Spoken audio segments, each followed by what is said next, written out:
sao chân nu lại hạ xuống vì tình ni na lu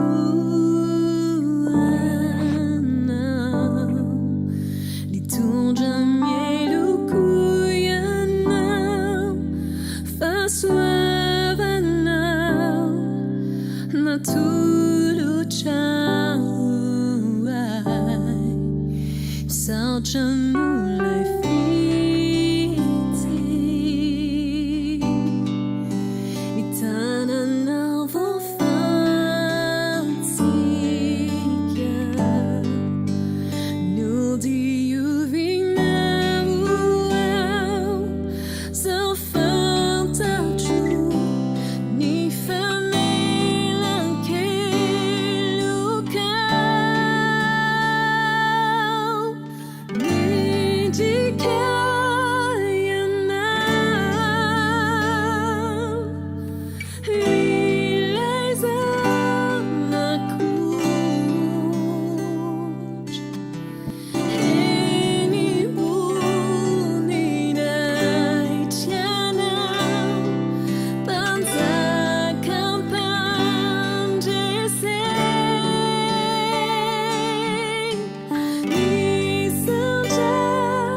manao live amintsika am'izao a efa hoe ho taoko de atombotsika eny ary faly miarabantsika ritraindray am'izao tonga amin'ny fotoana izay fanaovantsika ianarana ny tenin'Andriamanitra miaraka amin'ny pasteura Paul Ratsara amin'ity anio ity. Mialohan'ny ianarantsika izany tenin'Andriamanitra zany a dia hanaraka hira anankiray tsika izay mifanandrify tsara amin'ity lohahevitra izay diniantsika ty mandritra ny fotoana izay ianarantsika ny tenin'Andriamanitra dia hoe Kristy tsy mandao amin'ny sarotra, hay teo foana Kristy.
dia manasa ny pasteur Zakaria Daniel atsika hitondra atsika ambavaka.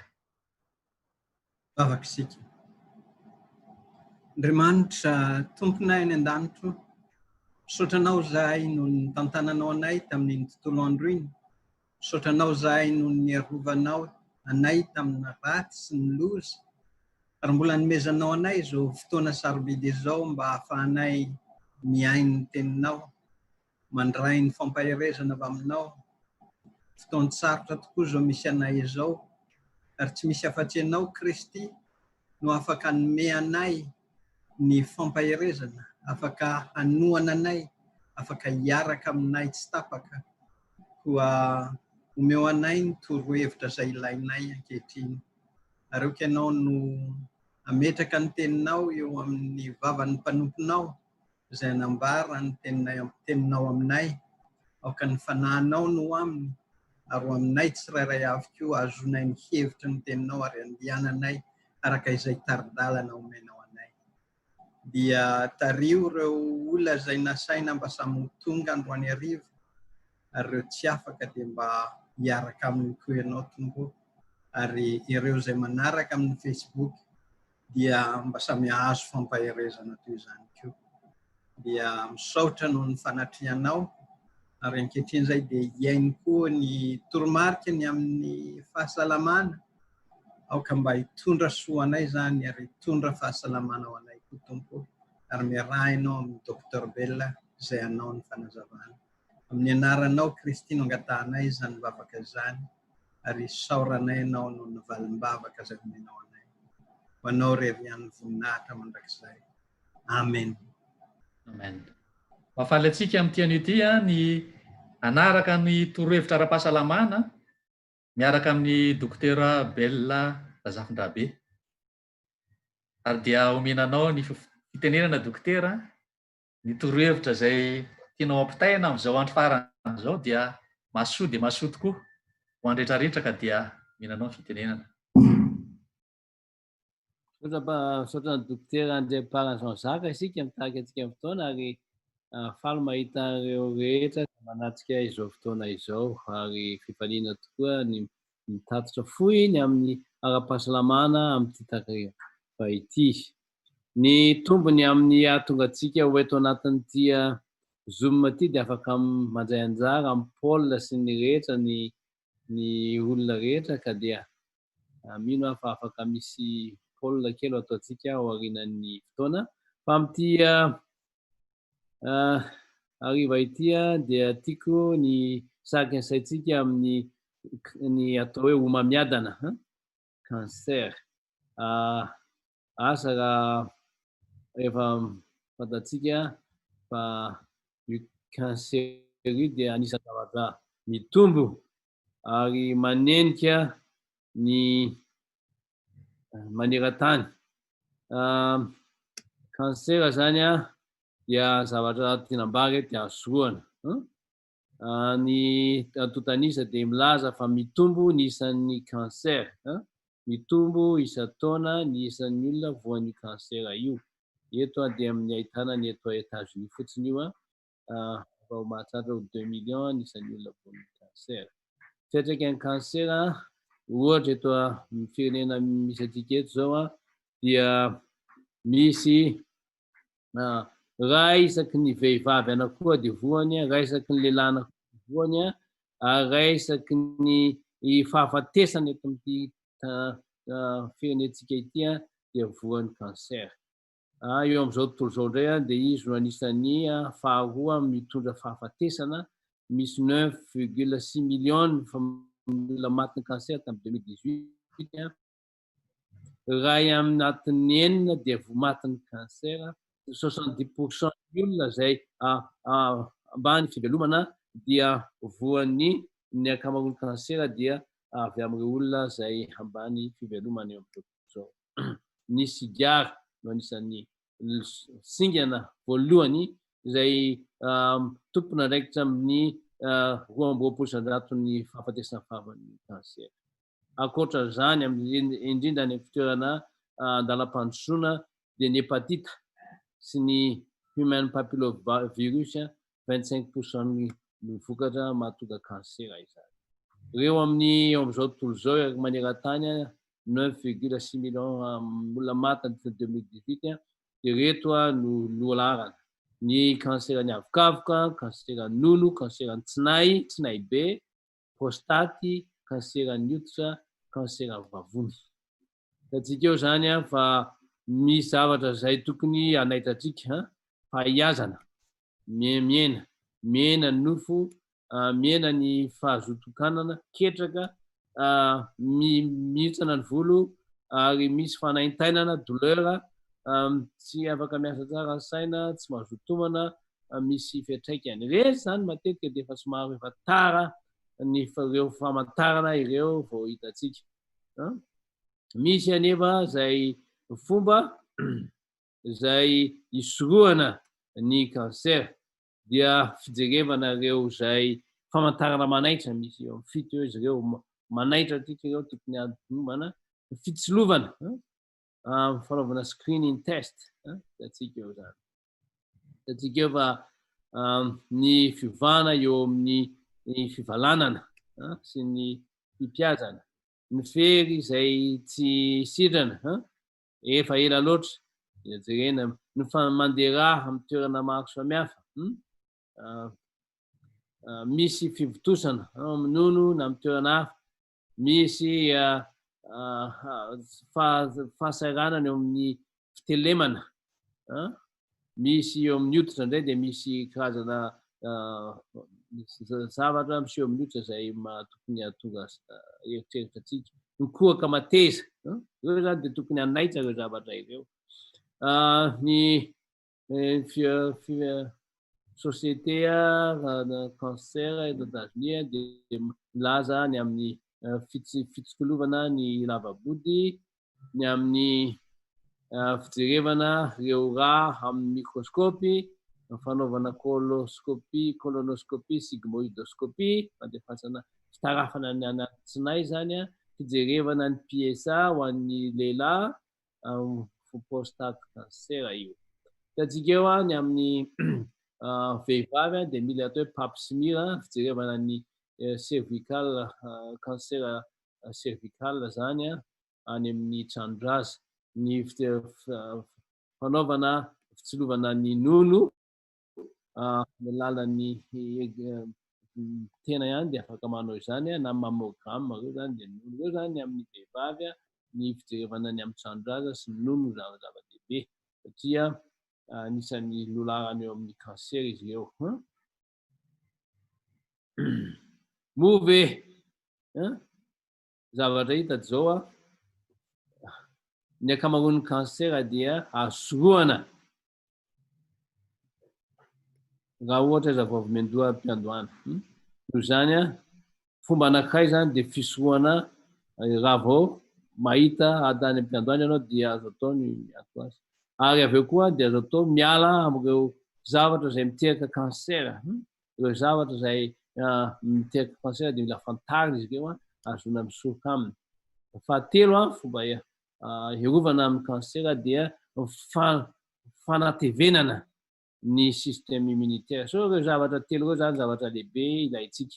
Zavatra voalohany zay tokony sorohana zany raha ohatra isika kapoka sigara dia ny sigara. Io zany dia 22% ny kansera dia azo avy amin'ny sigara. Izy dia miteraka kansera ny avokavoka, ny tenda, ny lalan-drivotra, lalan-kanina, ny aty, ny pancréas, ny tatavy, ny vo, ny tranondraza, ny tsinay sy ny sisa sy ny sisa.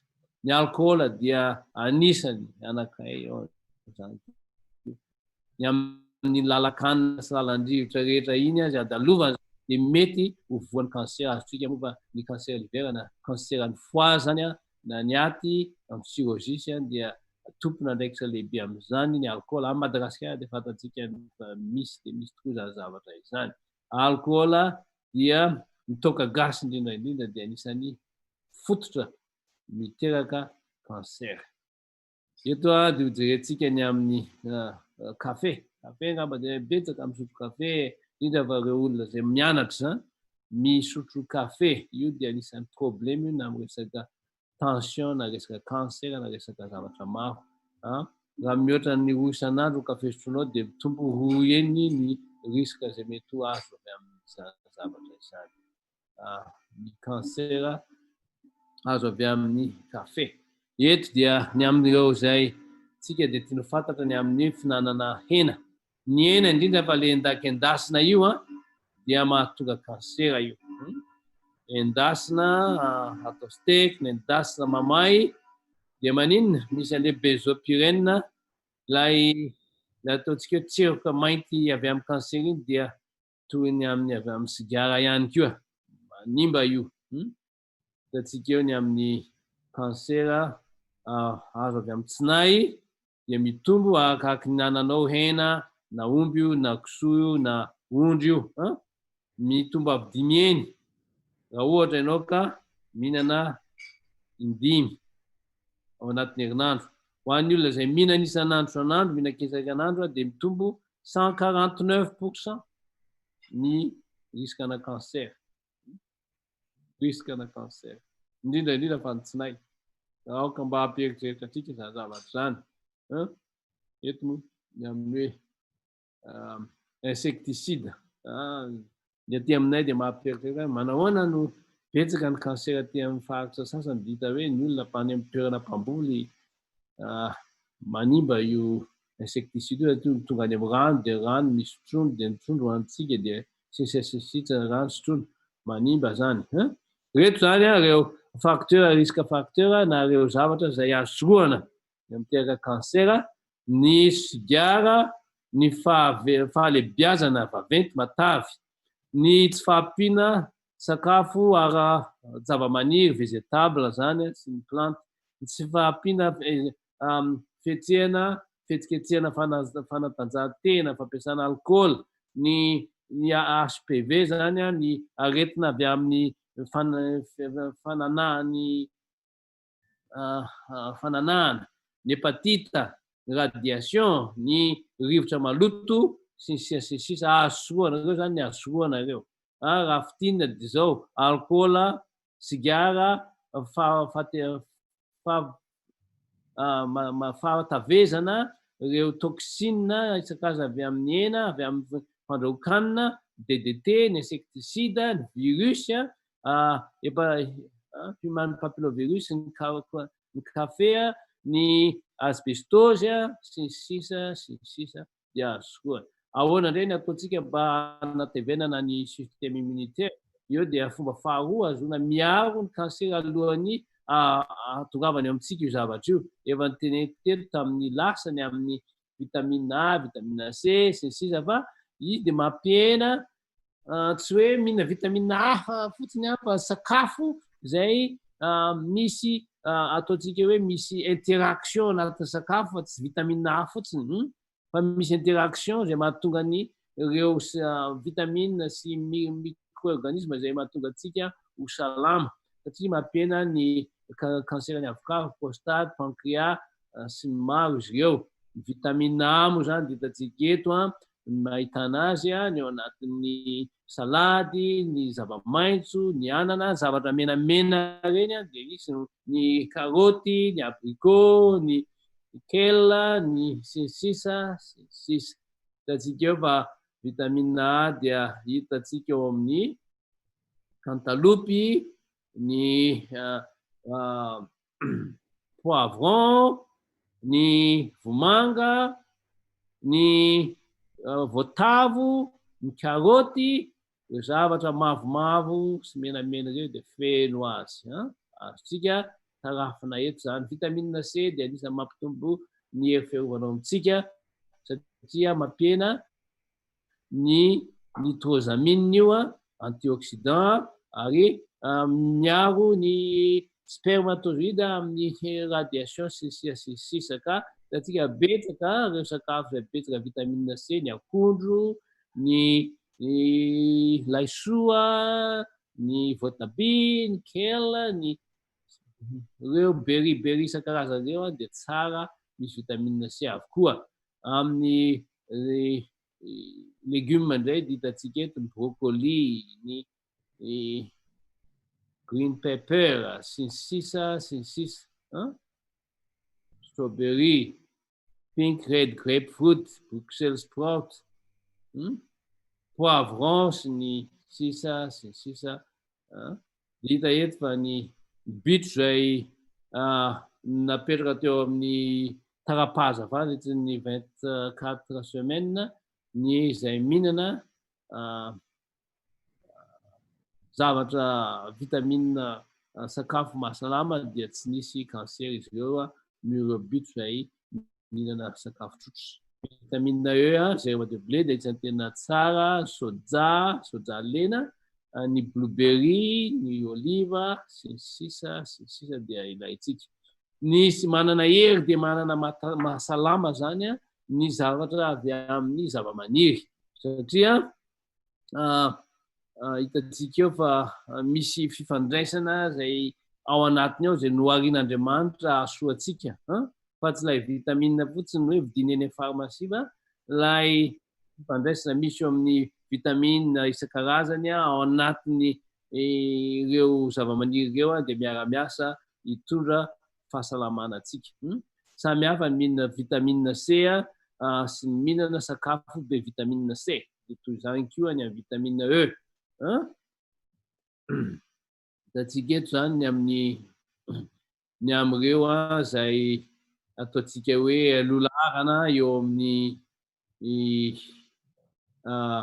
antioxydant efa nataoko tamin'ny hery moa izy io dia ny frezy, ny paiso rakena, ny voaloboka, ny akondro, ny voatabia, ny paoma, ny kiwi dia pamplemousse dia anisan'ny mahasoa antsika izy ireo. Amin'ny vegetable indray dia hitantsika eo katsaka, ny tongolo, poivron, ny beteravy, ny brocoli, ny sprout, ny anana, ny kale ary ny tongolo gasy dia anisan'ny mahasalama dia mahasalama. Fatavezana dia anisan'ny miteraka inona izy teo cancer nono satria ny tavy dia mivadika ho estrogène ary ny estrogène napetsaka loatra dia miteraka cancer any amin'ny nono. Hitantsika eo fa mampitombo ny cancer izy io, mampiakatra ny tension, mampitonga risque na diabeta, ny areti-po sy ny sisa. Hitantsika eo zany fa ny fahalebiazana, fatavezana dia tsy dia mahasoa loatra amin'ny lafiny ara-pahasalamana. Fa fanatanjahantena kosa dia mampihena ny risque ny mety fahatongavana amin'ny cancer. Ny antony dia ny cancer nono dia midina mihoatra ny atsasany ho an'ny olona manao fanatanjahantena toy izany koa ny tranondraza sy ny ovaire, ny cancer prostate, cancer tsinay sy ny zavatra maro hafa ihany koa. Hitantsika eto fa ny ara-pahasalamana dia mahasoa antsika reto sakafo mety razo fitinina dia reto fiarovana amin'ny cancer: ny voankazo, vegetable, ny céréales, ny voamaina madinika karazany noix, ny miazona ny vatatena amin'ny lanja ara-dalàna, tsy mihinana zavatra sakafo antenantenany, manao fanatanjahantena isan'andro, atao atony amin'ny tanin'andro ary miala amin'ny stress. Ireo zany fomba fiaina fiarovana antsika. Hitantsika eto ny amin'ny fitsaboana ny cancer dia ao ny fomba fiaina, ao ny fandidiana, ao ny fanaovana radiation, ao ny chimiothérapie, chimiothérapie. Fa ny zavatra lehibe dia fiarovana izany alohan'ny hatongavany. Fa na ny American Cancer Society zany na ny dia mitovy ny zavatra teneniny dia ny hoe tsy mifoka sigara, atao zay hampihena tena kokoa, mihinana sakafo sy voankazo dia manao fanatanjahantena. Dia mitovy amin'ny zavatra lazainy American Heart Association ihany izy io misy fitovizana zavatra fihinam-bary eto. Cancer ara-panahy dia fahotana, homamiadana. Io no cancer zay mila iarovana. Hoy ny teny manao hoe ao amin'ny salamo: dinio Andriamanitra fataro foko, zao toetra fataro ny eritreriko, ary zao raha misy lalana mampahory ao anatiko dia tario amin'ny lalana mandrakizay aho.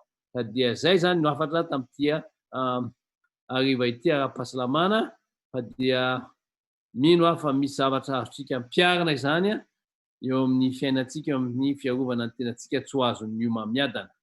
Zao a dia mena ny mpitarika ny fandraisana fitenenana zany a. Ya misaotra be lehibe ny dokotera Belona atsika nitondra an'izay fanazavana izay ny mazava-doza n'ity kansera ty ary ny mahazo soroana tsara an'izany kansera zany zay feno eto amin'ity toerana misy atsika ty eto Amerika ty sy Kanada. Mialohan'ny andraisan'ny pasteur Ratsarasotra ny fitenenana dia tiako ny hanolotra azy. Pasteur Ratsarasotra moa dia any a Nouvelle-Zélande no misy azy. Rehefa atao ny elanelan'ora dia adiny 9:40 zany a ny elanelan'ora misy atsika raha aminay ety Patro Washington aty adiny 9:40. Raha aminareo any amin'ny Central Time any zao a adiny 7:40. Hitatsika am'izay fa tena lavitra de lavitra am'izao fotoana zao zao de efa alahady a efa ngamba zay amin'ny 2 latsaka. Amin'ny 2 latsaka amin'ny alahady zany izy zao am'izao fotoana zao toerana misy azy. Izy dia efa nisotro ronono fa efa navita be eo amin'ny fanompoana an'Andriamanitra satria 7 taona no efa niasany ny fanompoana ny Tompo. Ary tsy mitsatra na dia raha misotro ronono ary izy fa mbola manohy an'izany asa fanompoana izany ary dia mandray anjara mitondra fanentanana fampahirezana antsika tsiraray avy. Raha mijery Facebook tsika dia isan'andro isan'andro mahita amin'ny pasteur foana mivantana any amin'ny TV Plus mivantana avy any Frantsa mandeha fandaharana ao amin'ny Union-tsika any Madagasikara any. Misaotra betsaka anao pasteur fa tena manana fanolora-tena be lehibe ianao ary dia mahafaly anay ankehitriny ny andray anao indray eto amin'ny toerana ty ka dia omenanao ny fitenenana pasteur. Saotra indrindra tompoko nanome ny fitenenana ary miarahaba antsika rehetra tonga manatrika an'izao fotoana izao. Arabaina isika mpandrindra an'izany Dr Belona sy ireo mpiara-miasa aminy sy dia matoa ihany koa Dr Jean-Jacques izay nitarika ny fotoana teo pasteur Daniel Razakary izay nitondra mbavaka ary ho antsika rehetra izay manaraka amin'ny Zoom manaraka ihany koa amin'ny FB, ny Facebook sy amin'ny fomba maro samihafa arabaina amin'ny fomba manokana isika zany hoe miombona amin'ireo mpiarahaba antsika zany ny tenanay. Misaotra koa Dr Belona tamin'ny fanazavana ny amin'ny omamiadana na ny kanser satria tena arety mandoza tokoa izany aretina izany ary ilaitsika ny misoroko an'izany ary sanatria moa efa tratran'izany dia efa ireo ny toromarika izay tokony arana ny amin'izany zavatra izany. Ka ny fahasalamana dia mifandray indrindra mihitsy eo amin'ny ara-panahy satria amintsika amin'ny baiboly dia tsy mizarazara ny olombelona fa iray tsy mivaky, zany hoe misy fifandraisany daholo na ny saina na ny vatana na ny ara-panahy na ny eo amin'ny lafiny ara-piarahamonina dia mifandray zany fandray ka ho antsika menakavy dia tena ilaitsika mihitsy ny fandalana ny fahasalamana. Eny ary havana eto zany tsika menakavy noho ny fanohizana an'ilay fotoana zay fa niarantsika nandritra ny fotoana fohifohy andro vitsivitsy teto amin'ity sehatra ity dia ilay Kristia tsy mandao amin'ny sarotra ary tsy mandao mihitsy naoviana. Koa noho izany ny anton'izany dia nisy fiangaviana manao hoe andao mba ho tohizana izy ity. Tohizana ary izany maheto antsika tohizana atao hoe isan-tapabolana. Isan-tapabolana zany ny fotoanantsika efa tsy efa tapabolana ve zay no namarana anazy dia indro zany isika eto indray. Raha sitrapon'Andriamanitra zany dia arahana arak'izany ilay hoe isan-tapabolana. Raha misy moa ny antony izay tsy ahafahana efa tsy azo anoarana efa hafa indray izay zavatra izay ka tohizantsika izany ary samia manaparitaka an'izao fotoana izao ny programantsika.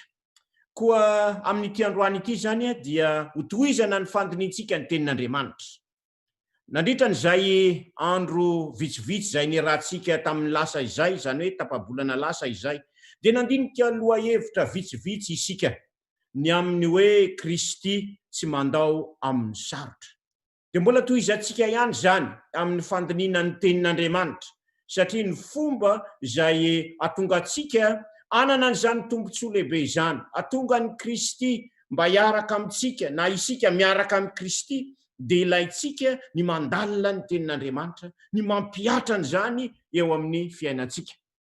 Mahafinaritra ry havana fa atraizatraiza dia misy etaeta ny amin'ny andiniana ny tenin'Andriamanitra. Araka ny voalazan'ny Dr Jean-Jacques teo, dia amin'ny toerana maro izahay no manana tombontsoa mifandray sy manazava ny tenin'Andriamanitra amin'ireo kontinanta izay misy antsika eto amin'ny tany ity, na any Eropa, aty Azia, ny Azia, Oseania, ary any Amerika araka ny efa fantatra, ary any Afrika ihany koa zany.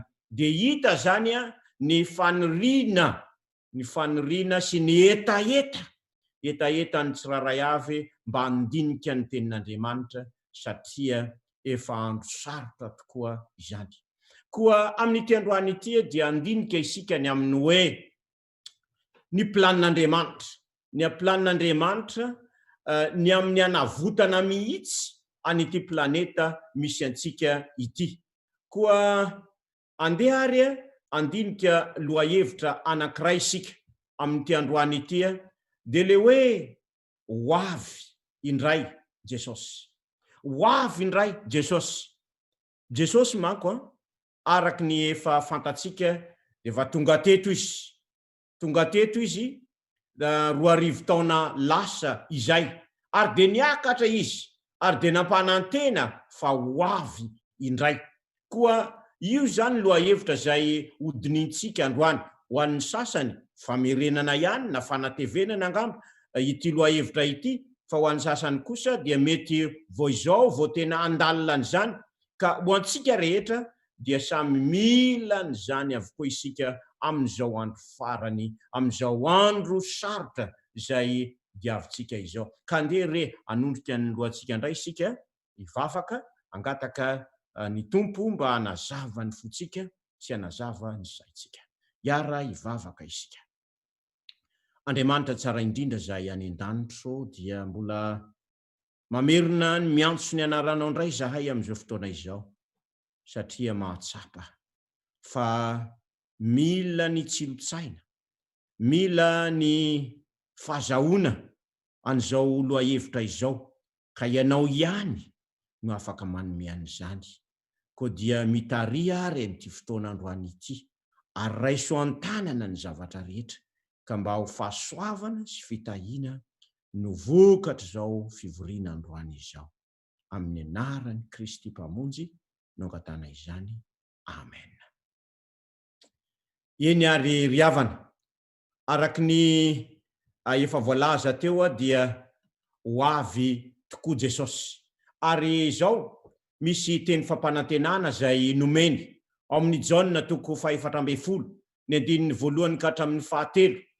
Zao no lazainy: raha andao ny mpianatra indrindra izy, raha hiatrika ny azo fijaliana ary hiatrika ny fahafatesana, dia zao no lazainy tamin'ny mpianatra aza malahelo ny fonareo.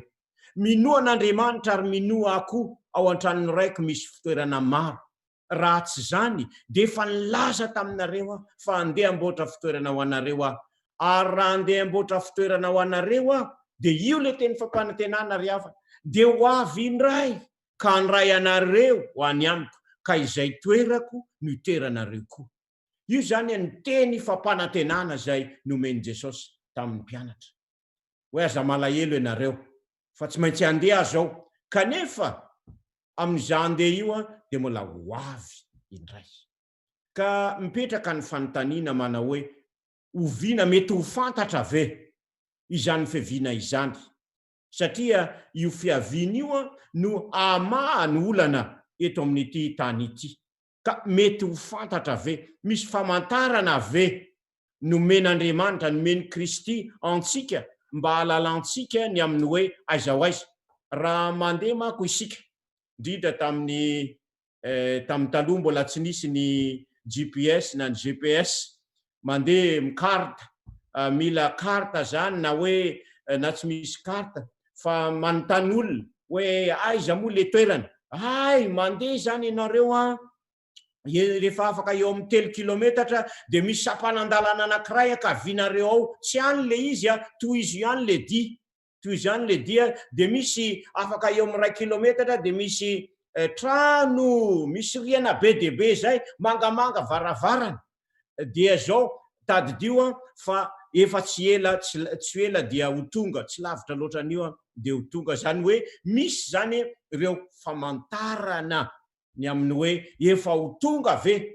any amin'le toerana isika na mbola lavitra ka ijeren'ireo marika ireo zany tsika amin'ity androany ity ny amin'ny hoe misy reo famantarana izay nomen'Andriamanitra ny zavatra mitranga aloha hitatsika amin'izao fotoana izao miaina amin'ny tena andro ataontsika hoe tsy mahazatra izaho zao ny tenako zao tadidiko tsara raha nandeha nody avy any Madagasikara nakaty Nouvelle-Zélande tany amin'ny volana marsa tany de zao nanao masika lava de lava ny dia miainga avy ao Madagasikara de tonga ao Maurice de avy ao Maurice makany Dubai de avy ao Dubai mbola makany de zay vao midina ty amin'ny Nouvelle-Zélande any amin'ny 17 orany ny alavany manao masika tsy mbola nanao an'izany hatrizay miaina nanao masika lava de lava zavatra tsy nampoizina l'izy ity Covid-19 ity de tsy nampoizina ny aretimandringana ka izao ny akon'izany eran-tany de tsy tavelively jereo zany itsika izao dia misy le hoe confiné na mihiboka niova mihitsy zany ny zavatra rehetra na ny voambolana azy nampiasaina aloha le teny hoe mihiboka kanefa tsy amin'le hoe tsy mahazo mandeha miasa amin'ny toerana sasany mbola mitoy izy io amin'ny toerana sasany efa miva ihany le izy fa misy amin'ny toerana sasany mbola mandeha mifaritra sasany zao amin'ny any Madagasikara de mbola misy zany zavatra izany any amin'ny toerana maro ihany samy hafa ihany koa misy indray fa somary miva misy akony eo amin'ny lafiny eran-tany izany ary vokatr'izay dia tsy misy sakafo jereo ange reo etagera any amin'ny toerana sasany io tena mitondra vola nefa tsy nisy lasa daholo ny olona nividy ny sakafo rehetrarehetra matahotra satria mety misy izany aretina vokatr'izany arety mandringana izany dia mety hisy anoanana sy mosary izany eo amin'ny lafiny toe-karena moa dia hita zany zavatra izany miariary be de be ny olona zay very asa amin'izao fotoana izao na miena ny vola miditra nisy akony zany eo amin'ny atao hoe stock dia miena milatsaka de milatsaka mihitsy zavatra zay hita miariary zany zavatra izany eo amin'ny le hoe tezitra ny firenena valaza daholo zany rehetrarehetra izany hitatsika amin'izao zany ny hoe zava-mitranga tezitra ny firenena ary ny tenin'Andriamanitra de milaza an'izany anisan'ny famantarana le ao amin'ny Matio 4:7 manao hoe ary nipetraka zany hoe ary nipetraka teo an-tendrombohitra Oliva izy dia nanatona azy mangingina ny mpianany ka nanao hoe lazao aminay izay andro atongavan'izany ary izay ho famantarana ny fiavinao sy ny fahataperany zao tontolo zao zany hoe amin'ny Matio 4:7 zany de niresaka tamin'ny mpianatra zany hoe izy io tsy ho an'olona tsy malala ihany io Matio 4:7 fa ho atsika izay efa malala ihany koa ny tenin'Andriamanitra de nomena antsika izany famantarana izany de hoy ny mpianatra hoe tamin'ny mangingina mba lazao anay satria nilaza izy hoe reo Jesosy nilaza hoe reo vato rehetrarehetra io manda manodidina ny Jerosalema io dia azera tsy misy miangana mihitsy de hoe vato ngeza be zany tena nay de fa nana tombontsoa nahita ny angezan'io vato tany Jerosalema fa tena taonina be de be ka hoana no anakorotanana zany rehetrarehetra izany dia hoy ny mpianatra hoe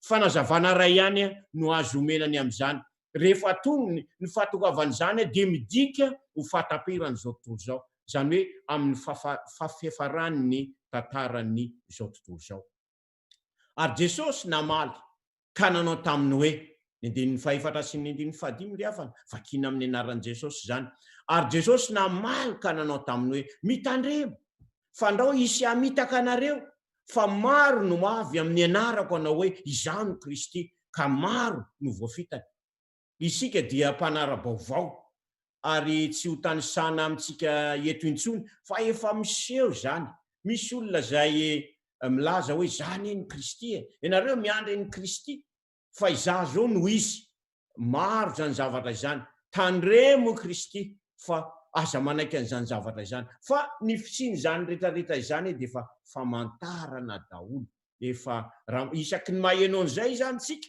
dia tadidio fa efa kely sisa dia efa ho avy Jesosy famantarana ny fiaviany izany ary isy mpaminany santroko hitsangana ka hamitaka ny maro reny rehetrarehetra ireny dia famantarana daholo fa isy Kristy santroko sy mpaminany santroko hitsangana ka aneo famantarana lehibe sy fahagagana ary raha azo atao na dia ny olom-boafidy aza dia hofitahany zany hoe sarotra dia sarotra zany izany zavatra zany isy Kristy santroko sy mpaminany santroko zany rehetrarehetra izany dia efa misy avokoa amin'izao fotoana izao ka eto ilay voalaza teo hoe tezitra ny firenena tezitra ny firenena famantarana ihany koa zany zavatra zany tsy hoe zavatra amin'ny ho avy fa amin'izao fotoana izao dia efa hiainana zany zavatra izany isika any Amerika dia mahita an'izao zavatra izao ary zao tsy any Amerika ihany vokatry ny lay fahafatesany ny olona zay ny vonon'ny polisy tsy any ihany ny vokatra zany fa natatia Nouvelle-Zélande aza dia nisy koa ny olona zay nandeha nilahatra tamin'izany ary tany Angletera aza dia tena azo lazaina fa be dia be mihitsy ny zavatra zay voahozongozona tamin'izany ary ny any Amerika zany hoe efa hiainantsika amin'izao fotoana izao zany zay voalaza amin'ny apokalipsy 2:12 indrindra ny tapany voalohany ary tezitra ny firenena maro ary tonga ny fahatezeranao sy ny fotoana hitsarana ny maty tezitra ny firenena maro zay andalana zay tsy efa mitranga ve zany amin'izao fotoana izao fahatezerany firenena ary zao matahotra mafy koa n'olona matahotra zao lay hoe otrika aretina ny amin'ity otrika aretina ity zay miteraka valana aretina tsy tavelively arety mandringana dia matahotra iezana nahita vaksiny momba an'izany ka mbola tsy tafavoaka hatramin'izao ary tohatra ny miova indray aza izy io dia hoe ahoana ny farany zany hoe matahotra mafy ny olona horeraka ny fon'ny olona araka ny voalaza amin'ny Lioka 2:22 manao hoe ka horeraka ny fon'ny olona noho ny fatahorany sy ny fiandrasany zay zavatra ho tonga ambonin'ny tany fa ny herin'ny lanitra dia hozongozona horeraka ny fon'ny olona mitaintaina ny olona matahotra ny olona amin'izao fotoana izao vokatra zany ary eto dia misy andiny anankiray zay tsy nataoko eto fa baiboly ao amin'ny baiboly izy ao amin'ny vakitsika zany amin'ny tenin'Andriamanitra ao amin'ny Timoty 2:7 ny 1 zay milaza ihany koa ny amin'ny famantarana ao amin'ny Timoty 2:7 ny 1 fa aoka ho fantatrao izao fa ny amparany any dia isy andro mahory le hoe andro mahory eto amin'ny teny hafa amin'ny teny anglisy ohatra dia lazainy eo ny amin'ny hoe na amin'ny teny frantsay amin'ny teny anglisy ny ray indrindra dia hoe fotoanan'ny stressful time moment de stress zany hoe ny stress zany ny dodona lava sy matahotahotra sy ny tebiteby sy ny sisa dia zao famantarana izy io nisy foana angehatra amin'izay ny stress hatrany ampendohana amin'izany hoe inona fa ny stress ihany tao amin'ny Adama sy Eva rehefa latsaka teo amin'ny fahotana izy ireo rehefa nanomboka nanomboka ny asa, nanomboka anao ny zavatra tsy nahazatra, nisy stress. Fa izao ary hatramin'ny nandritra ny taona amin'ny fandimy dia nisy zany. Fa izao ry havana ny zavatra hita. Ity taranaka misy antsika ity dia miavaka mihitsy amin'ny stress. Zany hoe ny tebotebo sy ny firotorotona sy ny zavatra maro ny reraka ny fon'olona. Ka izay no mahatonga an'izy hoe famantarana. Satria mihoatra, zany hoe ny ady ange ireo rehetrarehetra ireo ny ankamaroany ireo fa nisy foana hatramin'izay fa lasa famantarana ilay izy satria mitombo mihoatra noho ny tamin'ny lasa ny fisiny amin'izao fotoana izao. Ka ity le hoe reraka ny fon'ny olona ity dia anisan'ny famantarana lehibe ny amin'ny fiavian'i Kristy fanondroany. Ka isaky ny mahita olona stressé zany tsika olona azafady mampiasa an'izany teny vahiny zany, olona zay mirotoroto, mitebotebo, matahotra, mitaintaina, zany rehetrarehetra izany dia maneho famantarana izany. Ary zao tandremo fa sao dia anisan'ny famantarana isika, hoe anisan'ny hoe stressé loatra, anisan'ny famantarana izany, tokony ho tony izany isika satria manana an'Andriamanitra. Satria manana ny Kristy ilay tsy mandao antsika isika. Na dia eo aza ny zavatsarotra maro isan-karazany izay iainantsika, izay tsy maintsy andalovantsika vokatra ireny rehetrarehetra ireny satria miaina ao anatin'izany ange tsika. Misy akony ihany zany zavatra izany eo amin'ny fiainantsika. Kanefa aokantsika tsy ho anisan'ny ny mitebotebo, tsy anisan'ny matahotra satria manana an'Andriamanitra isika. Fa famantarana daholo zany rehetrarehetra izany ry havana. Famantarana fa ho avy tokoa Jesosy. Dia zao resaka momba ny fandriampahalemana, fiadanana, zany no resana na amin'izao korontana zao aza ilaina dia ilaina zany zavatra izany. Kanefa araky ny hita ao amin'ny Tesaloniana 1:5, 2 sy ny 7, satria ianareo mahalala marimarina fa ho avy toy ny mpangalatra amin'ny alina ny andron'ny Tompo. Raha misy olona manao hoe miadana sy mandry fa izay dia anjoazy tampoka ny fandringanana toy ny fahararian'ny vehivavy raha miteraka ka tsy ho afa mandositra mihitsy izy. Hita zany eto le hoe misy olona manao hoe miadana, fandriampahalemana, hoe misy ny atao hoe resaka momba ny fandriampahalemana. Eny ilaina ny mampiavana sy ny sisa. Fa izao na ny firenena mikambana zany dia natao mba atonga n'ilay fandriampahalemana. Kanefa ny zavatra hita arakaraky misy ny ezaka izay atao kanefa dia mbola misy foana ireo korotana maro samihafa tsy voafehy mihitsy satria Andriamanitra ihany no afaka tena mahafehy an'izany. Fa ny voalaza eto zany ny famantarana eto dia le hoe resaka momba ny fandriampahalemana. Famantarana daholo zany rehetrarehetra izany. Efa nisy ve ny resaka momba ny fandriampahalemana hatrany ampendohany, hatrany aloha-tany? Eny, misy zany. Fa izao amin'izao andro iainantsika izao dia efa mitombo zany. Satria ny korontana sy ny zavatra maro efa mitombo hatrany hatrany dia ampitomboana zany.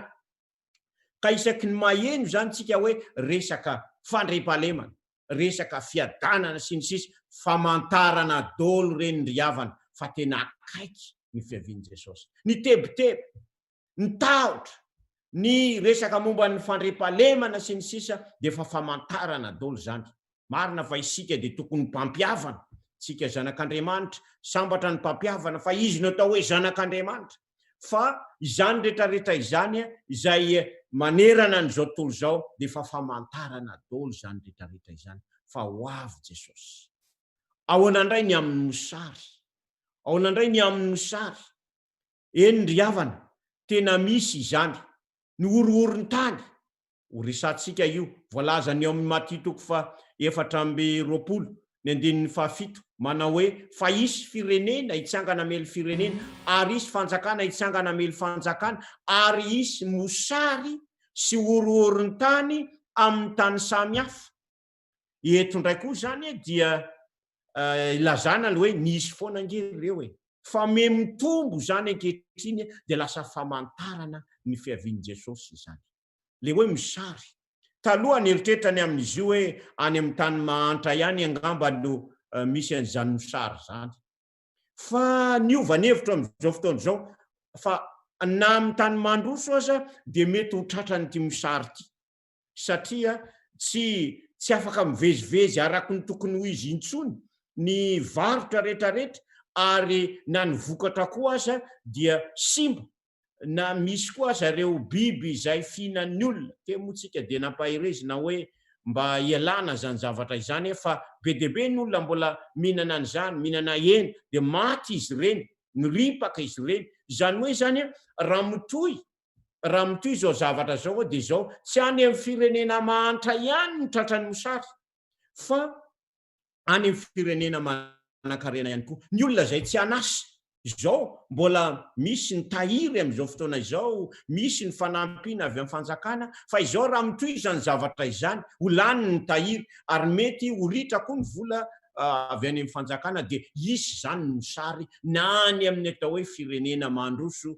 sy firenena manan-karena ny firenena mahantra moa dia tsy lazaina intsony satria na izao aza na tsy nisy anio aza dia efa misy ny misary vao maika aza misy n'izao toe-javatra sarotra zay andalovana izao dia vao maika amin'ny tombo izany misary zany ohatra ny any Madagasikara zao be dia be ireo zay miasa isan'andro zany hoe zay ny anina hoanin'androany tadiavin'androany raha ohatra ka mihiboka na tsy afaka mivezivezy aiza ny sakafo hoanina am'izany satria mila mitady mila mandeha mivarotra mila mandeha mitady asa mba azahoana mividy sakafo hoanin'androany zany rehetrarehetra izany vao maika mampitombo ny mosary izany ka io zany dia tena famantarana lehibe zay mbola tsy tena nizingizinina loatra hatram'izay fa tena famantarana misy io ary raha mahita n'izany rehetrarehetra izany zany tsika dia aoka ho tsarovana aoka ho fantarina fa efa tena akaiky Jesosy ho avy ho Jesosy ka rehefa hitanareo zany rehetrarehetra izany dia azadino fa efa akaiky ny fiaviko kely sisa dia ho avy Jesosy ny fankahalana ny fiainan'ny fitiavana eo amin'ny mpianakavy eo amin'ny mpiaramonina dia zao mihamangatsika ny fitiavany maro araky ny voalaza ao amin'ny Matitoko 4:12 dia mihamangatsika ny fitiavany maro zavatra hita izany mampalahelo na ny any Madagasikara ohatra dia hita ary amin'ny firenena maro samihafa ihany koa fa ny ao amin'ny misy atsika no jerena dia zao malaza ny malagasy amin'ilay ohabolana hoe aleo very tsy kalakalam-bola toy izay very tsy kalakalam-pihavanana ary efa lasa ohatra mivadika zany zavatra zany ankehitriny aleo very tsy kalakalam-pihavanana toy izay very tsy kalakalam-bola efa misy ny fiainan'ny fitiavana ny fitiavam-bola hitantsika zany rehefa kelikely eo fa ity fankahalana ity dia zavatra misy ary noho ny habeny tsy fankatoavan-dalàna dia hiamangatsika ny fitiavany maro zava-misy zany zavatra izany tadidiko tsara teo aloha tamintsika zany mpianakavy zany tena mirahina zany mpiaramonina zany kanefa am'izao fotoana izao dia efa manomboka miham-vava zany zavatra izany manomboka miham-vava efa famantarana daholo zany rehetrarehetra izany teo aloha le zay mahavangivangy tiankavana dia ao ny ohabolana maro samihafa milaza manao hoe trano tsy misy avaratra zay tsy mahalenky alofana zany rehetrarehetra izany dia mariky ny fampitsimbinana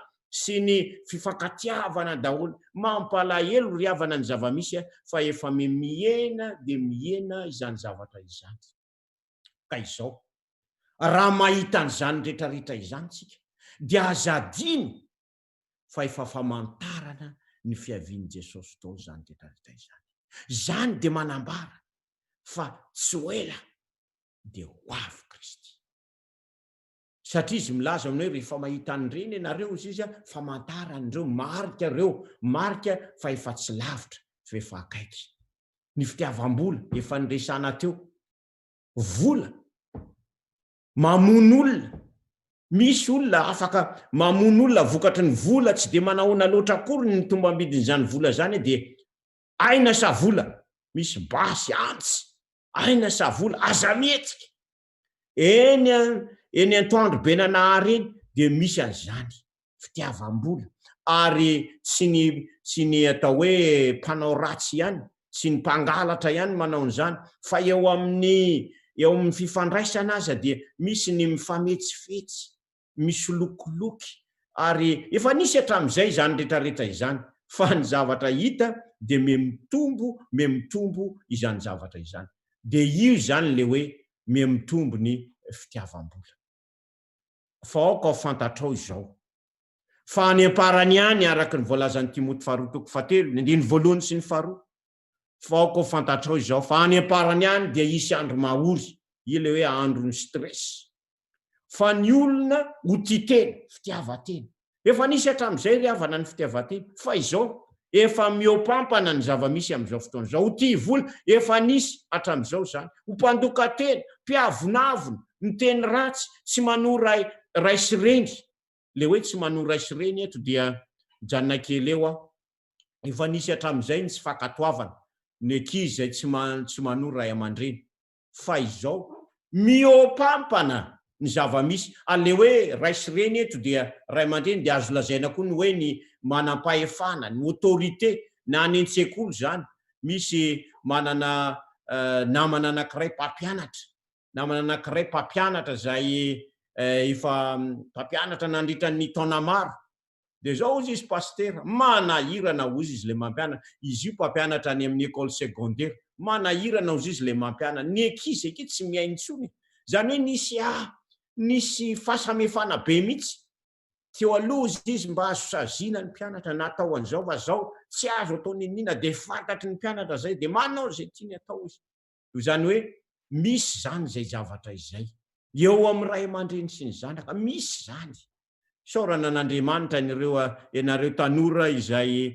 miaino amin'izao fotoana izao ianareo zay makatoa toy izy fa tsara aza manaraka ny dian'ireo zay tsy pakatoa fa izany dia famantarana amin'ny andro farany zany zavatra izany kaoka tsy ho anisan'ny famantarana isika ny amin'izay lafin'izay ka de hoe andraso ary mba ho tanterana ny famantarana tsy ry havana fa ilaina zany zavatra izany ilaitsika ny miala am'izany ka hoantsika tanora zay manaraka n'izao fotoana izao faly zahay ray aman-dreny satria matoy ianao manaraka mety manaraka amin'ny Facebook ianao amin'izao fotoana izao manaraka an'izany de zao faly zay satria izao fandinina ny tenin'Andriamanitra izao indrindra no atonga atsika ho vonina amin'izany fiavian'i Kristy izany fa ny zavatra amin'ny ankapobeny zany de misy le hoe tsy manoa raisireny io zany de famantarana io gagagakotsika hoe de manahirana mihitsy ange zany tanora amin'izao fotoana sy ahoana ny tsy fanajana sy ny sisa miena zany fanajana zany famantarana dolo zany ry havana famantarana zany de koa le hoe tsy misaotra tsy mahay mankasitraka ary tsy manaja zay masina io aloha de tena zava-misy io tsy manaja zay masina teo aloha mifiangonana tsy mila idina zany mifiangonana sasany tsy idina ny varavara satria tonga ao ny olona mandeha mivavaka fa izao any amin'ny firenena sasany de zao idina mafy de mafy tsy ny varavarambe ihany fa ny varavarakely asina tena vy mihitsy ary zao tsy vitan'izay fa ny fanaky ny fiangonana de mbola misy viko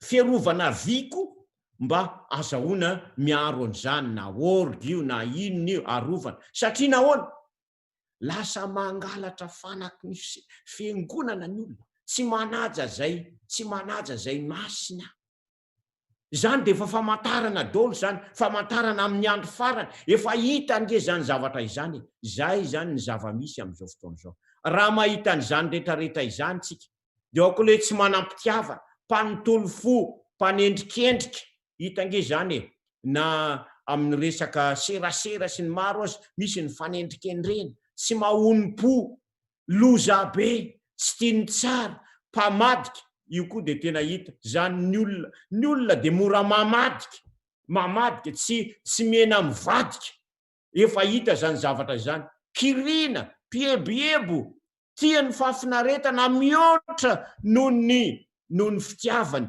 an'Andriamanitra. Hita daholo zany rehetrarehetra izany. De zao famantarana ihany koa ny olona zany dia ampakabady. Hitanareo eto fa tsy maintsy natao ny fampakaram-bady na de tao aza ny atao hoe mihiboka na efa misarim-bava, efa nahita mariazy olona misarim-bava ve isika, efa nahita an'izany ve? Io izy io misy zany satria tsy maintsy ajaina ny le izy le hoe tsy maintsy manao masika zany, kanefa ny mariazy koa tsy maintsy atao. Ka eo zany zao ny mpitandrina rehefa hoe azonao oroana izy, azonao oroana am'izay ary ny vadinao, dia tsy maintsy mety esorina angamba ny masika. Ahoana zany zavatra izany? Zany hoe zavatra tsy mahazatra. Izany rehetrarehetra izany de efa famantarana daholo ny fiavian'i Jesosy Kristy. Fa tahaka ny tamin'ny androny tahaka ny andro Noa, de tahaka zany koa ny fiavian'ny zanak'olona. Fa tahaka ny tamin'ny androny fony tsy mbola tonga ny safidrano ka nihinana sy nisotro ny olona ary nampakabady sy namoaka ny ampakariny mandra-piavy ny andro zay nidiran'ny Noa tao amin'ny samby fiara. Zany hoe mizotra zany ny zavatra rehetra, mizotra kanefa zany tsy milaza hoe tsy ho avy Jesosy, ary tsy fantany mandra-piavy ny safidrano zay nandringana ny olona rehetra. De ho tahaka izany ny fiavian'ny zanak'olona. Ho avy ny zanak'olona, zany hoe tsy ampoizina, zany hoe fantatra fa akaiky izy, fa tsy fantatra hoe amin'ny andro inona, amin'ny volana inona, amin'ny taona inona, tsy fantatra zany. Ka izay le mila fiomanana mandrakariva, fiomanana ny ilaitsika. Eo koa ny iverina kely am'le fiomanana antsika rehefa avy eo, fa eo koa ny fitiavana rendrarendra, fitiavana fahafinaretana ao anatiny daholo zany rehetrarehetra izany. Ny fitiavakarena, ianareo manan-karena, ny tsy hoe ratsy akory ny arena raha entina nimpona an'Andriamanitra sy anasoavana ny hafa, fa raha entina nitsakitsahana sy rereana dia tena zava-doza izany. Ianareo manan-karena mitomany sy midradradradra noho ny fahoriana zay efa manjoanareo, fa ny arenareo efa simba ary ny fitafianareo efa lanin'ny kalalao, ny volamena sy ny volafotsinareo de efa arafesina, ary ny arafesiny dia vavolombelona iampanganareo sady andany nofinareo tahaka ny hafa. Efa namory arena amin'ny andro farany ianareo, ary tohizana le izy indro ny karamanympiasa ny jinja ny taninareo zay azoninareo dia mitaraina, ary ny fitaraina ny mpijinja dia efa tafiditra amin'ny sofin'ny tompony maro. Efa velona tamin'ny fi tety ambonin'ny tany ianareo satria nanaram-po tamin'ny fafinaretana, efa namahy ny fonareo tamin'ny andro aminona ianareo. Ny tia lazaina am'izany de zao zava-misy koa zany zao de misy ny fitsetsefana, misy ny fanararaotana, ny fanangejana sy ny fanaporetana. Reny rehetrarehetra ireny dia famantarana daholo izany rehetrarehetra izany. Famantarana ny amin'ny fiavian'i Jesosy. Ny tebiteby dia efa voalazantsika teo fa misy de misy izany.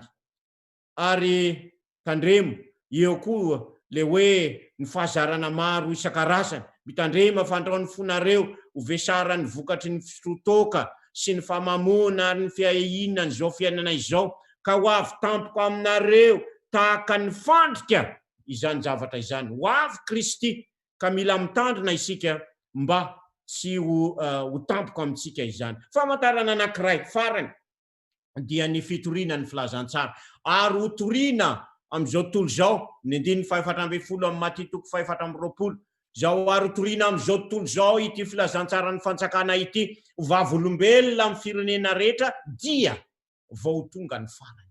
Izany hoe famantarana ihany koa io, mahafinaritra ry havana, fa na izao zavatra ataontsika zao za de efa famantarana izany. Misy mieritreritra hoe mbola hoela zany Jesosy vao avy ka vina ny voatory daholo ny hotoriana amin'izao tontolo zao ny filazantsara. Mbola be dia be ny firenena zay mbola zara raha nandre ny filazantsara. Ry havana, ity virus ity na ty tsimoko aretina corona ty de nampianatra zavatra maro. Izao io tsimoko aretina io de tao anatin'ny fotoana fohy noho ny serasera sy ny zavatra maro isan-karazany dia nandrakotra an'izao tontolo izao ny vaovao momba an'izany. Dia lasa ny eritreritry manao hoe ho avy ny fotoana ary tsy hoe ilay izany rehefa mirotsaka ny fanan'Andriamanitra dia zao ao anatin'ny fotoana fohy ihany koa dia mety ho vita izany fitoriana ny fahazantsara izany. Ka aoka zany tsika tseritreritra manao hoe mbola ho ela izany, tsy ariavana fa ao anatin'ny fotoana fohy dia ho vita izany fitoriana izany.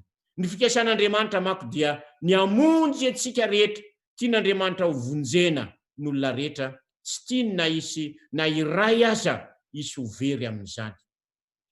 Nefa ry malala, zao zavatra railo zao no aoka tsy adinoinareo, ny indray andro amin'ny tompo dia ho toy ny arivo taona ary ny arivo taona toy ny indray andro. Ny tompo tsy mahela ny teny fikasany araka ny ataony sasany ho fahelany, fa maharo-po aminareo izy ka tsy tiany isy ho very fa mba ho tonga amin'ny fibebana izy rehetra. Izany ny fikasan'Andriamanitra. Tsy tian'Andriamanitra na dia olona iray aza ho very fa mba ho tonga amin'ny fibebana avokoa ny olona rehetra. Fa ho avy tahaka ny mpangalatra ny andron'ny tompo, ary amin'izany ny lanitra dia ho lasa amin'ny firimoromona mafy ary ho levony ny afo ny tenany zavatra rehetra, ka ho dorana avokoa ny tany sy ny asa izay ao aminy. Izany hoe ho avy Jesosy, ka tsy hoe ilay izany fiaviana izany. Ary ny dikan'izany zany dia zao araka ny voalaza eto, ho levony ny afo ny tenany zavatra rehetra, ho rava zany zao tontolo zao. Ary zany tsy tokony iankinantsika am'izao tontolo zao, satria ho rava izany. Ho rava ary tsy hoe araka izany famantarana izany.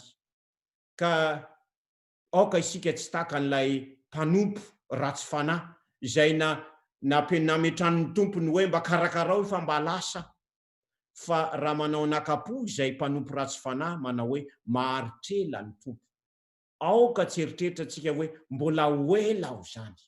Ka izao zany milaitsika, mila ho vonina isika, mila miomana isika, aoka ho vonina amin'izany fiavian'i Kristy izany, satria kely sisa efa hitantsika daholo zany ireo rehetrarehetra ireo, izao famantarana rehetra izao, indrindra ny tsimokaretina sy ny zavatra maro izay efa nijerentsika teo, dia manambara fa ho avy Jesosy. Efa niteny an'io izy, Jesosy tsy mba mandainga, fa zay zavatra lazainy dia tanterany ary ho tanterany ary vitany manatanteraka an'izany, ho avy izy. Ka izao tsy fantatsika zay aviany, ilaitsika ny vonina mandrakariva.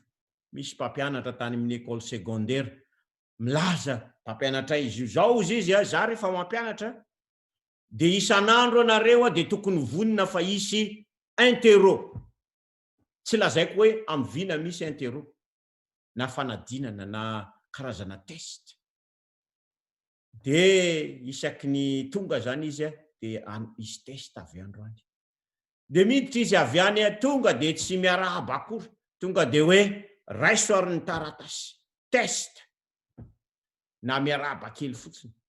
Dia zay tsy vonina sahirana. Ndraindray izy amin'ny andro sasany tonga dia miarahaba dia nylesika androany dia izao tsisy zany ny test. Fa izao amin'ny fotoana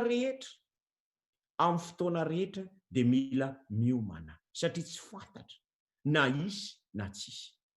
Ho avy zany fotoana izany, ka ny ilaitsika dia ny miomana. Ko amin'izany amin'ny Matthieu 7:22 ka hatramin'ny 7:20, ko amin'izany miambena ianareo, fa tsy fantatrareo zay andro iavian'ny tomponareo. Nefa aoka ho fantatrareo zao, raha fantatry ny tompotrano ny fiambenana amin'ny alina zay iavian'ny mpangalatra, dia ho niambina izy ka tsy namela ny trano no taminy. Koa miomana kosa ianareo, fa amin'izay ora tsy ampoizinareo no iavian'ny zanak'olona. Tsy ampoizina izany fiavian'ny zanak'olona izany. Mila miomana zany isika, mila miomana, miambena, mivavaha, mivonona isika. Zany ny zavatra tena ilaitsika. Mila miambina isika ry havana, ilaitsika izany. Zany zavatra tena ilaitsika amin'izao fotoana izao dia ny fiambena, mivavaha, miambena. rafitinina zany de zao Jesosy nampanantena manao hoe ho avy aho. Le izy lay milaza manao hoe tsy mandao amin'ny sarotra dia nanao planina izy mba analatsika amin'ity toerana ity. Esorina eto mihitsy isika ho avindray andray antsika ka izay toerako ny toeranareo andeha amboatra fitoerana ho anareo aho Jesosy. Izany hoe ny planin'Andriamanitra zany de zao mitantana antsika izy aloha zao fa ho avy ny fotoana zay esorina eto mihitsy sika. Esorina eto mihitsy sika dia anamboara ny lanitra vaovao sy tany vaovao. Zay tsy isy an'izao rehetrarehetra zao, tsy isy an'izany atao velomany virus corona, atao velomany rotaka, atao velomany aretina, atao veloma daholo zany rehetrarehetra izany, zany ny tena planin'Andriamanitra. De nilaza izy hoe ho avy aho izy izy areti ny famantarana izay amantaranareo efa akaiky aho. Ho avy zany izy. Ka raha mahita an'izao rehetrarehetra izao tsika ry havana, mampalahelo aloha ny fahoriana sy ny zavatra maro, kanefa koa tokony ilaza isika hoe efa akaiky ny andro fanavotana antsika. Efa akaiky ny andro fanavotana antsika. Fanalana antsika amin'izao zavatra izao. Ka izao midikan'izany de zao tokony tsy ho kivy isika.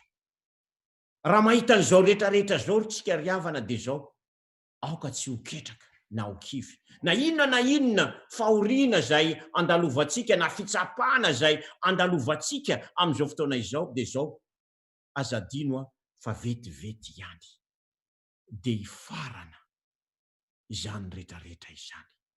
Tsy ho ela fa ny maharitra de ny fiainana mandrakizay zay efa nomanin'Andriamanitra de fa ho avy io.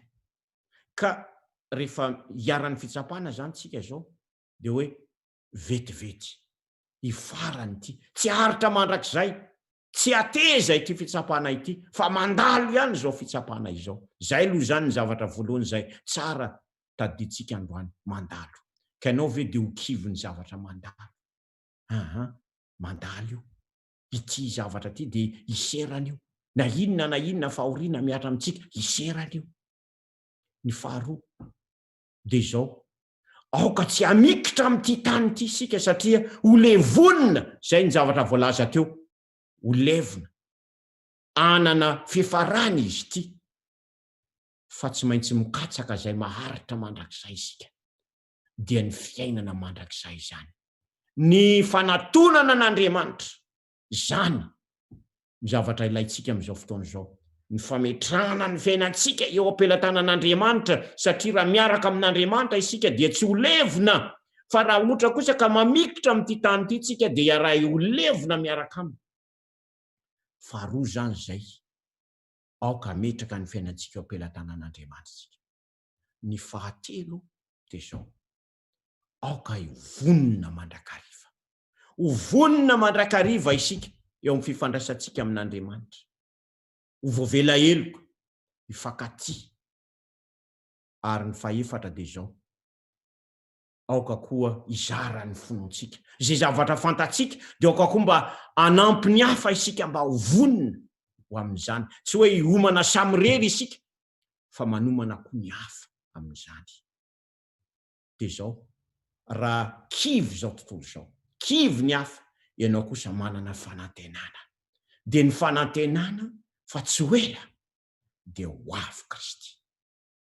Zany ny fanantenana lehibe zay tsy mamitaka fa tena ho avy tokoa izy. Koa samy mahery, samy matanjaka ao amin'ny tompo, fa ny tenin'i Jesosy dia toky tsy mamitaka, ary izy dia tsy mandao atsika na amin'ny mora na amin'ny sarotra. Koa amin'ity androany ity ary havana, ho anao zay manaraka an'izao fotoana izao amin'ny alalan'ny Zoom, ianao koa manaraka any amin'ny FB na amin'ny fomba hafa, dia manasanao ny tompo. Miangavy anao ny tompo, voalohany indrindra mba hanolotra ny tenanao, hanolotra ny tenantsika ho an'Andriamanitra isika. Ary tapa-kevitra ny hiomana amin'izany fiavian'i Jesosy zany, ary misaotra azy satria afaka miaina ao anatin'ny fanantenana isika. na dia eo aza ny fikorotanana sy ny zavatra maro samihafa dia afaka miaina ao anatin'ny toky isika satria miaraka amin'ilay manome toky antsika tsy mamitaka, toky tsy mamitaka. Ka izy ary amin'izao fotoan'izao no tapa-kevitra fa voalohany indrindra hisaotra an'Andriamanitra noho izany teny fampanantenana lehibe izany. Manaraka an'izany hanolotra ny tena manontolo ho an'Andriamanitra ary hiomana mba hiona amin'ilay mpanompo, lay tompontsika dia Jesosy Kristy azafady. Izy ary amin'izao fotoana izao any amin'ny toerana misy antsika any dia aoka hatsangana ny tanantsika amin'izany fanapa-kevitra lehibe izany. Hiaraka hivavaka isika, ampitinina ny tanana dia ara hivavaka isika. Andriamanitra tsara indrindra izay any an-danitro, mangataka anao zahay mba hanome anay ny fahatsapana fa marina izany teninao izany, fa ho avy tokoa ianao Jesosy, ary andray anay, anala anay amin'ity tany ity, satria ho levona ty tany ity, ary amin'ilay toerana izay efa namboarinao any ny ipetranay. Koa mangataka anao izay ankehitriny, ampio izahay mba hiomana amin'izany fiavianao izany. Rehefa ho avy tsy ho ela ianao dia vonina izahay. Ampio koa izahay mba hanomana ny hafa fa tsy hiomana samiriry akory, ary tantany sy vimbino. Indro fananapa-kevitra izahay, kanefa ianao mahalala fa ny fanapa-kevitray dia tsy ho tanteraka mihitsy raha tsy ampinao zahay. Koa mangataka anao zahay, ampio zahay mba hatanteraka izany. Amin'izao fotoana izao misy ireo izay mandeha lalan-tsarotra, vokatry ny asa angamba mety ny ena ny fidiram-bola, na mety very mihitsy ny asa, na mesarotra ny fivelomana. Tompo, midiran-tsetra ianao, aoka ianao ny karakara azy ireo. Eo koa mety tratra ny aretina. Tompo malalo, ianao no mpanasitrana. Sitrano ihany koa. Ao koa ny tratra ny tebiteby. Raha eo omeo fahatoniana sy fifaliana sy fiadanam-po. Dia mametraka ny fiainanay rehetra eo am-pelantananao zahay, ary impio zahay mba ho vonina amin'ny fitsenananao. Amin'ny anaran'i Kristy, lay namana tsy mandao amin'ny sarotra, no angatana izany. Amen. Dia omena ny mpandrindra ny fitenenana. Mankasitraka indrindra. Atiraka n'izao fotoana izao. Mankasitraka indrindra pasteur noho ny afatra sarobidy izay manentana ny tsirairay avy hiomana fahefakaiky Jesosy Kristy. Aorianan'ity hira ity dia mbola miangavy ianao ihany pasteur mba hamarana ny fotoana amin'ny alalan'ny vavaka. Hira izay ahafahantsika hiomana amin'izany fiavian'i Jesosy Kristy tsy ho ela eo amin'ny raolanitra izany.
Tenino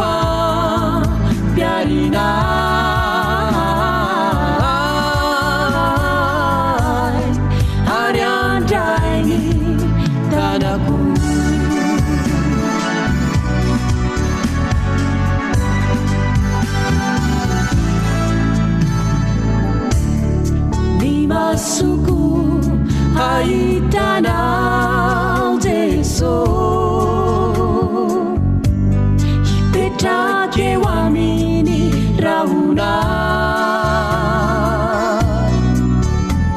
hamirapiratra fatatra otroniny ande sy feon tropetra no izay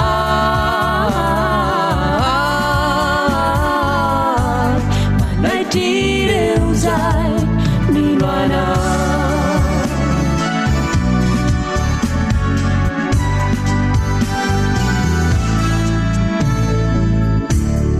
tiandriko izany iaraka aminao Jeso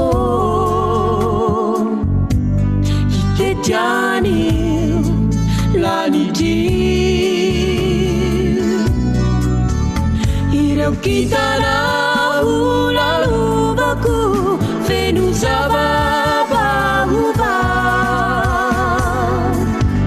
hotsenain'ireo voninao kahiditrao Jerusalema vaovao hitehetiny rano masina fitaratra manganoa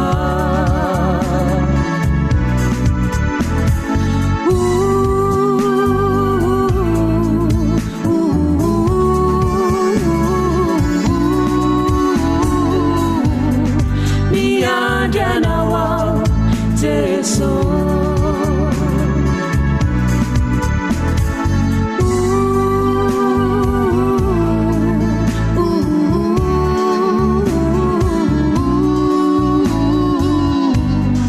miandranao ao Jeso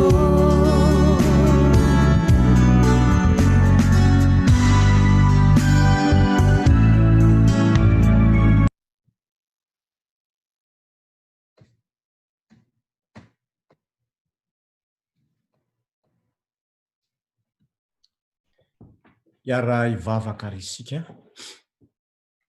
raha eo miandry anao ary zay ankehitriny koa mpio zahay mba ho vonina raha isaraka eto amin'ity toerana ity zahay ny maro andeha tory tompo mitoera ao anatinay ianao ao amponay meo anay ny fiadananao ka na dia mamakivaky ranomasina manonjaza dia mba iainao amin'ny fatonina satria manana ny fiadananao ka tsy hoe la dia ho avy ianao ka mba anisan'ny voaray zahay amin'ny anaran'i Jesosy amen.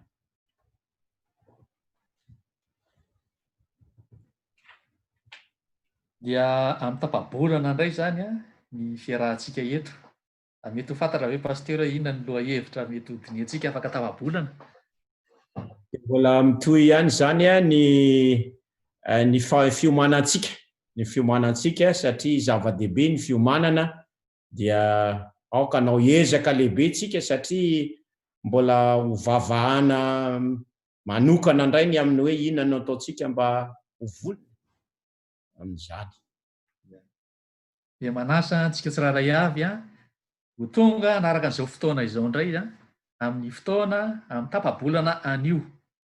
Ny tompony ny omba sy tantana ny tsiraray avy makivaky indray ny herinandro izay ho diavina ary atsapa ny fitantanantsika mandritra n'ity herinandro ity. Sotra betsaka anitra pasteur, sotra antsika rehetrarehetra izay nanaraka an'izao fotoana izao koa.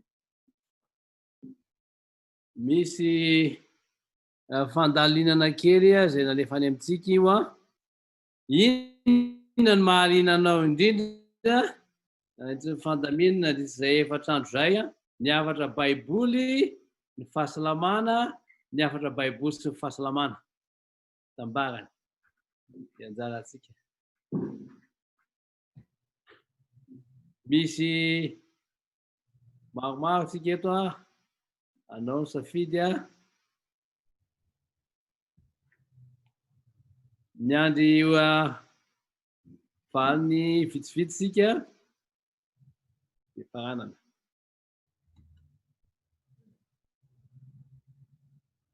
eny ary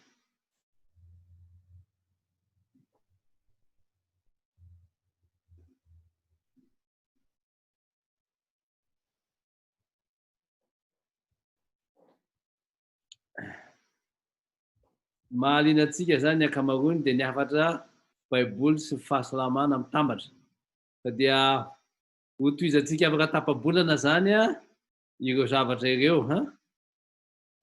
mino aho fa hitondra fahasalamana alohantsika ara-panahy sy ara-batana izany sotra indrindra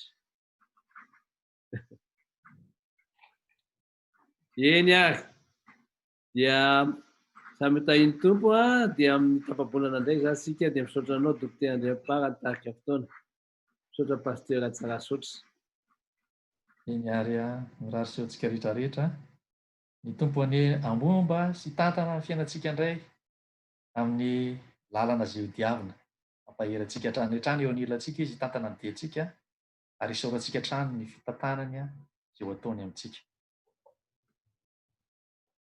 mirary soa antsika tsiraray avy dia mahereza daholo tsika rehetra tompoko tafandrimandro ho an'izay fotoana amin'ireo zay atory dia mirary tontolo andro sambatra ho anao koa amin'ity tapany folakandro ho anao ity eny tompoka